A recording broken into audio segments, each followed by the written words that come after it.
എന്നാടാ കുടിക്കാൻ കുറച്ച് വെള്ളം മേടിക്കല്ലേ? ഒരു പപ്സ് ക്യാൻസൽ ചെയ്താ, എനിക്ക് പപ്സ് വേണ്ട. 7-Up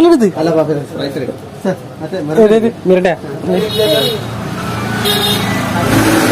നമ്മൾ സാധനം വാങ്ങിയിട്ടോ, സാധനം വാങ്ങിട്ട് വരുന്ന ഏതോ ഒരു സ്ഥലമാണ്.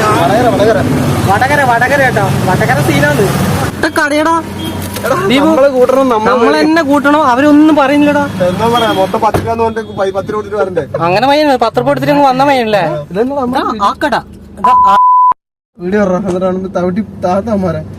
എക്സ്പയറി ഡേറ്റ് പോലും ഇല്ല. അതാ പറയുന്നത്. നമ്മളാടുന്ന് ഇതാ 3 പപ്സും ഒരു ഉഴുന്ന വട, പിന്നെ ഒരു മിനറലും, പക്ഷെ ആ മിനറൽ വാട്ടറും പിന്നെ മിരണ്ടിയും 7-Up വാങ്ങാം. പക്ഷെ ഡേറ്റ് ഇല്ല ഗൈസ്, അതാണ് വേറെ ഡേറ്റ് ഇല്ല, അതാണ് പ്രശ്നം. ഡേറ്റ് വേണോ ചോദിച്ചാലോ? കേൾക്കണോ ഡേറ്റ്? ഇനി അമ്മ റെഡി കൂടെ മേടിച്ചോട്ടെ, എന്നെ കൊണ്ടൊന്നും പയ്യ വേണ്ടല്ലേ.